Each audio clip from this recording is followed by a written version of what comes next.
And I'm like, working like without exaggeration, like 120 hours a week. We had nobody to help any of this stuff.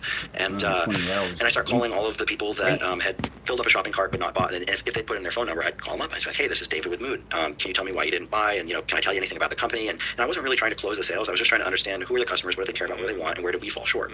And we made some changes to the website that were informed by those discussions, and then boom, we're off to the races. All of a sudden, the site is converting. We can put in $1 of ad spend and get at least $1 of revenue back out, and we're just off to the races. I think our second month we did $1 million. Yeah, that's drug dealing, dude.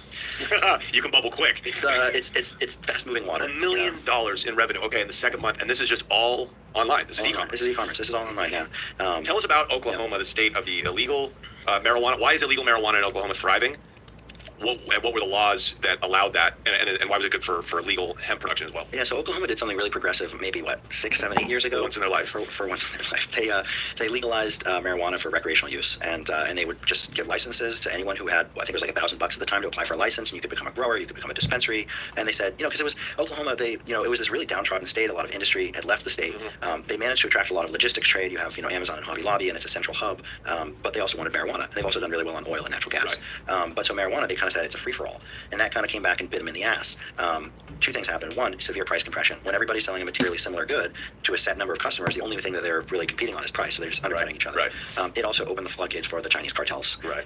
So in Oklahoma, you have these massive operations that are run by the Chinese. They use these really nasty, toxic pesticides. They just churn this stuff out like a factory farm. And then a lot of times they sell it to the dispensaries who are very happy to buy it through the back door and then sell it to be able to hit their, $50 an ounce prices. Right. Wow, $50 an ounce. That's trash weed. That's trash weed. But in Oklahoma, especially outside of Oklahoma City, you're driving around 20 miles out, you'll see road signs for dispensaries that say like $50 an ounce. Wow. You go and you look and it's you would never want that weed. But so really? So what are the Chinese cartels? Are these greenhouses that they're growing in? Sometimes it's greenhouses, yeah. And I know the Chinese make it's like the stereotype like you got from China, they make products, but have they not teamed with cartels to figure out how to grow? Because Mexican cartels grow good weed. Some of the Chinese I used to buy a lot from them. Sure. So some of it. Make no mistake about it. It's as good as it looks as good as any light depth that's out there. The difference is that it's not grown with any kind of controls, and they really are putting some really toxic to that weed, which is probably no different than Mexican drug cartels who they're like, why would I spend $10 a kilo for this fertilizer or pesticide? I can spend $1.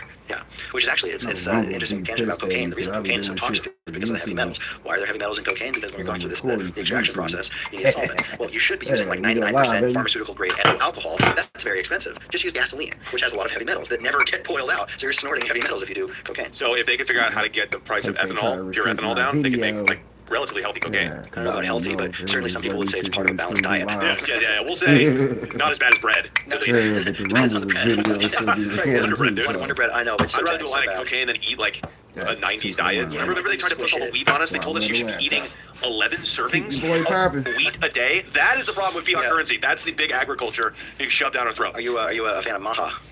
Make America Healthy Again. Yes, it's like push towards away from seed oils into naturals. I am. Now, it does go against libertarian principles. How so? Because they're putting a lot of regulation on industry. However, that industry has been propped up not by the free market, but by the largesse of government subsidies, which come from money printing and our tax dollars. We spend a lot of money to make high fructose corn syrup cheap. Exactly. Instead of most countries are like they give farmers help to raise beef, healthy things, not. But anyways, this is fascinating. So Oklahoma, there was a huge, sounds like Oregon, and huge price drops in wholesale marijuana. Yep, and there's this moment of reckoning as well where they started to look at the Chinese cartels who were starting to cause violent incidents and a lot of shootings and robberies, and they started to say, okay, you know what, we gotta clear the deck of the bad players, we gotta clean things up, we gotta tighten everything up. The people that have licenses, they're not making any money, and it's incentivizing this vacuum where the Chinese are filling it with cheaper weed. And I think in that as well, they associated hemp with the bad actors. It was either that or it was a function of thinking that hemp is competing with their marijuana industry, which they're making a very tiny sum of tax revenue from, and not wanting that. I wasn't part of those meetings, so I don't know. But where were you getting your product at the time? All over the country.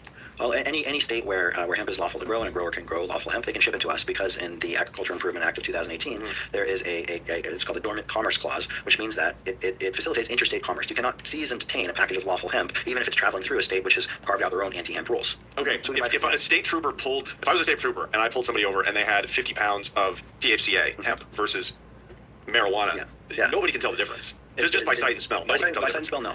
So have you had any problems with interdiction? Yeah. We've had interdictions of individual packages. I think some of our vendor shipments have gotten seized as well, but they get released. So they'll actually take them in and test them? Yeah, they'll test them and say, okay, this is lawful hemp and it shall not be detained. Wow.